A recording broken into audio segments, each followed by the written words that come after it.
నిజాలు చెప్పే భారత్ ఎన్బిటీవీ బిఎన్బి టీవీకి స్వాగతం. మిత్రులారా, ఈ విషయం మీకు తెలుసో లేదో నాకు తెలియదు. ప్రతి హిందూ కూడా సిగ్గుపడాల్సిన పరిస్థితి, లేదంటే ప్రతి రాజకీయవేత్తలు కూడా సిగ్గుపడాల్సిన పరిస్థితి. ఏంటి ఇంత మాట అనేసావయ్యా అని నోటి మీద వేలేసుకోవద్దు. ఇది చెప్తాను విషయం, మీరే చెప్పండి దీనికి పరిష్కారం ఏంటో. ఓకే మిత్రులారా, ఒడిశా మన భారతదేశంలో అన్ని రాష్ట్రాల్లాగే ఒడిశా కూడా ఒక రాష్ట్రం ఉంది. ఇక్కడ ఒడిశా పేరు వినగానే కోణార్క్ దేవాలయము, లేదంటే జగన్నాథ్ స్వామి భువనేశ్వర్లో ఉన్నాడు. ఈయన చాలా భువనేశ్వర పూరిలో ఉన్నాడు. పూరి జగన్నాథ్, క్షమించాలి, పూరి జగన్నాథ్ స్వామి. ఈయన ఎంత ప్రసిద్ధి అంటే అంత ప్రసిద్ధి. ఏటా ఇక్కడ ఉత్సవాలు జరుగుతాయి, ప్రతి ఏటా ఉత్సవాలు జరుగుతాయి. ఆ పూరి జగన్నాథ్ స్వామికి రథయాత్ర జరుగుతుంది. మన జూలై ఆ ప్రాంతాల్లో వారం 10 రోజులు రథయాత్ర జరుగుతుంది. ఆ రథయాత్రకి యావత్తు ప్రపంచం కదిలి వస్తుంది.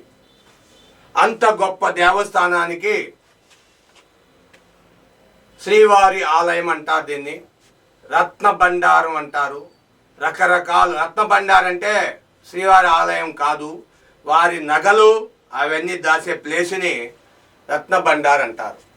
ఇక్కడ 2 ట్రస్టీలు ఉన్నాయి. ఆ 2 ట్రస్టీలు ఎప్పుడో 1905లో ఒకసారి తాళం తీశారంట. 1905,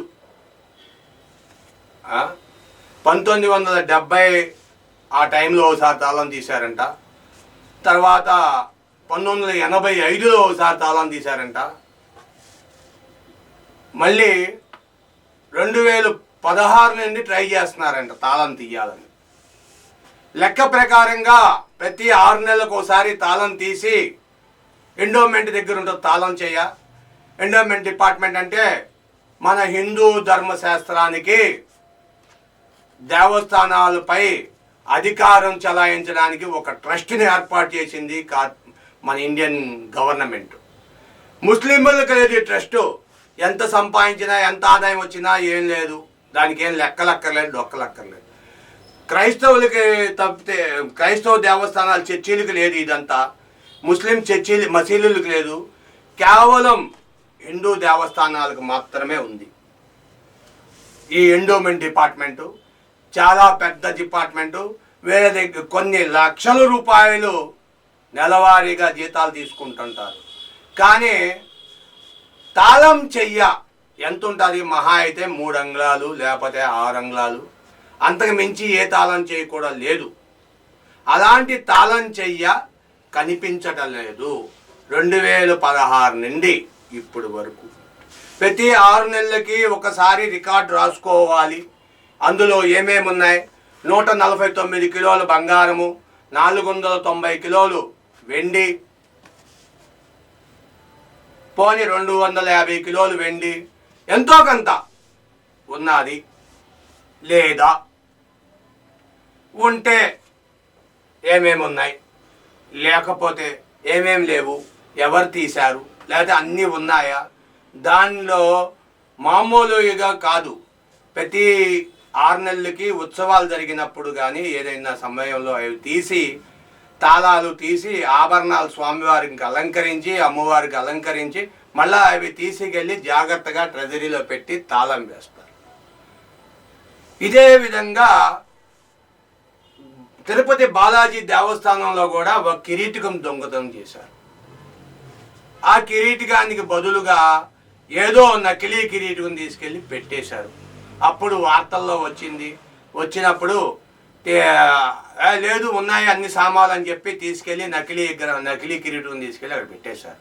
ఒరిజినల్ కిరీటం మాయం చేసి 2004, 2000 ఆ టైంలో, 2005 టైంలో అప్పుడు గవర్నమెంట్ ఎవరిదో మీకు తెలిసే ఉంటుంది. ఆ టైంలో ఆ దేవస్థానంలో తిరుపతి దేవస్థానం సైతం దొంగలకి చేతి వాటానికి కంట్రోలింగ్ లేదు అని క్లియర్గా అర్థమైపోతుంది. మరి హిందూ దేవాలయాలకి ఇదెందుకు అనవసరంగా ఈ ఎండోమెంట్ డిపార్ట్మెంట్ని ఎంత తొందరగా వీలైతే అంత తొందరగా రద్దు చేస్తే బాగుంటుందేమో అని నా ఉద్దేశం. మరి మీ ఉద్దేశం ఏంటో నాకు తెలీదు. బీజేపీ వాళ్ళు సైతం దీన్ని ఒడిశా గవర్నమెంటు దీనికి ఎలక్షన్ చేసేటప్పుడు మోడీ గారు కూడా పెద్ద పెద్ద కటౌట్లు వేసేసి ఆ కటౌట్కి ఒక చివర తాళం చేయి పెట్టి ఆ పువ్వుకి అలా గుర్తుకి సింబల్ ఉంటుంది ఆ పువ్వుకు తాళం గుర్తు సింబల్ పెట్టి మేమే వస్తే ఈ తాళం తీస్తాం అని మోడీకి కూడా తెలుసు అన్నమాట ఈ తాళం చేయి పోయింది అని. మన ప్రధాని రాహుల్ గాంధీకి కూడా తెలిసి తాళం చేయి పోయిందని. వాళ్ళు కూడా కాంగ్రెస్ వాళ్ళు కూడా మేము వస్తే తాళం తీస్తాం అని రాజకీయం చేసేస్తున్నారు, కానీ తాళం తీసిన వాళ్ళు కనబడట్లేదు. తాళం తీయడం పెద్ద గొప్ప విషయమా? పోలీస్ సమక్షంలో పెట్టి తాళం పగలగొట్టి కొత్త తాళం వేయొచ్చు కదా. కోర్టుల్లో ఆల్రెడీ కేసులు ఉన్నాయి, అయినా కోర్టు ఏం చెప్తుంది? రాజకీయ నాయకుల చేతిలోకి వెళ్ళిపోయిన కోర్టు మొత్తం రాజకీయ నాయకుల చేతిలో ఉంది. రాజకీయ నాయకులు ఎలా ఆడమంటే అలా ఆడుతున్నాయి కోర్టులు. మనం గతంలో చెప్పుకున్నాం, లీగలాలిటీ had gone to under the leadership of the government ministers and other organizations. This is a individual portiality. లా అనేది ఒక స్వతంత్రమైనది. లా మళ్ళా సిబిఐ ఇవన్నీ కొన్ని ఎవరికి సంబంధం లేని, ఎవరి పోర్ట్ఫోలియోలో కూడా ఉండవయి.